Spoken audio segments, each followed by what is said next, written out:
నమః. దుమ్ దుర్గాయై నమః. ద్రాం దత్తాత్రేయాయ నమః. భక్తి ఛానల్లో అనేక ప్రాయశ్చిత్తాలని మనం తెలుసుకుంటున్నాం, ఆచరిస్తున్నాం. అయితే 2026లో ఈ నవగ్రహాల్లో ముఖ్యమైనటువంటి గ్రహాలు మారటము, తద్వారా అనేక ఆర్థిక ఇబ్బందులు రావటం మానవాళికి, అటు ప్రపంచవ్యాప్తంగా చూసుకున్న మన దేశము, రాష్ట్రము, ఇవన్నీ కూడా మనం లెక్కలు వేసుకొని చూసినా కూడా అందరికీ ఆర్థిక ఇబ్బందులు, ఏదో గొడవలు, యుద్ధాలు. ముఖ్యంగా గురుబలం తగ్గడం ద్వారా ఈ ఇబ్బందులు, సమస్యలు చాలామందికి వస్తాయి.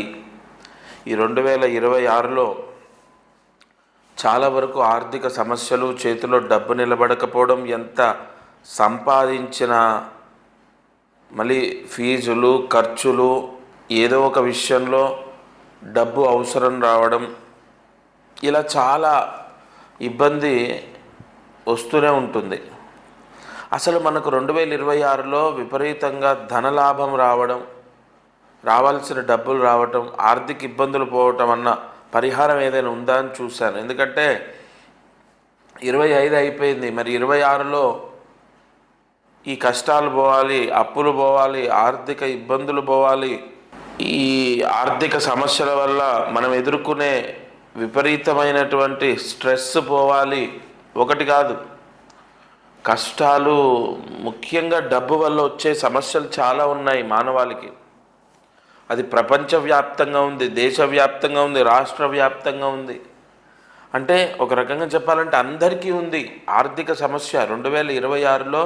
అంటే ఒక గురువు యొక్క అనుగ్రహం ఎంతలా మన పైన ఉంటుందో చూడండి. ఒక గురువు యొక్క బలం తగ్గిపోతే డబ్బు సమస్య ఎదుర్కొంటూనే ఉన్నాం మనం. 2025లో కూడా చాలా ఇబ్బందులు ఎదుర్కొన్నాం. చేతిలో డబ్బు నిలబడట్లేదని, అనుకున్న పనులు అవ్వట్లేదని, విపరీతంగా ఖర్చు అవుతుందని, ఇలా చాలా డబ్బు సమస్యను ఎదుర్కొన్నాం. 11 మంగళవారాలు ఒక పరిహారం ఉంటుంది. ఆ పరిహారాన్ని ఎలా మనం చెప్పాలి అంటే, వాళ్ళ జాతకంలో వాళ్ళ రాశి, అంటే ఉదాహరణ మేషరాశి, లేదా కర్కాటక రాశి, లేదా సింహరాశి, లేదా మకర రాశి, తులారాశి, లేదా కుంభరాశి, ఇలా మీ రాశి ఉంటుంది కదా, మీది, మీ భర్తది, మీ పిల్లలది ఒక రాశి. మీరు పుట్టినప్పుడు చంద్రుడు ఏ రాశిలో సంచరిస్తున్నాడో, ఏ నక్షత్రంలో ఎన్నో పాదంలో ఉన్నాడో, దాన్ని బట్టి మీకు ఒక రాశి అనేది కన్ఫామ్గా ఉంటుంది. కాబట్టి మీ రాశిని బట్టి మేషరాశి లేదు వృశ్చిక రాశి, అది ఏదైనా సరే మీ రాశిని బట్టి 11 మంగళవారాలు చేసే పరిహారం ఉంటుంది. అది నేను చెప్తాను. 100% మీ ఆర్థిక ఇబ్బందులు 2026లో పోతాయి. అసలు 2025లో మీరు అనుభవించిన కష్టాలు 26లో అనుభవించరు. ఇది మీకు నేను ఏదో మాటలు చెప్పడం కాదు, మనోధైర్యాన్ని ఇవ్వటం. ఖచ్చితంగా సమస్య శాశ్వతం కాదు అన్న సత్యాన్ని మీకు చెప్తున్నాను ఈ ఛానల్ ద్వారా. అసలు మహర్షులు మనకు అందించిన పరిహారాలు కొన్ని వేల పరిహారాలు, అందులో మనము 1% ఆచరిస్తున్నాం. ఆ 1%లోనే ఇంత ఉపశమనాన్ని పొందుతున్నాం. కాబట్టి మనం భయపడాల్సిన అవసరం లేదు. ఎంత పెద్ద దోషమైనా ఆ భగవంతుడి యొక్క అనుగ్రహంతో అన్నీ క్లియర్ అవుతాయి, అన్నీ విముక్తవుతాయి. అసలు ముఖ్యంగా 2026లో డబ్బు సమస్య పోతుందా లేదా, నాకు డబ్బు వస్తుంది కానీ చేతిలో నిలబడట్లే, అదొక సమస్య.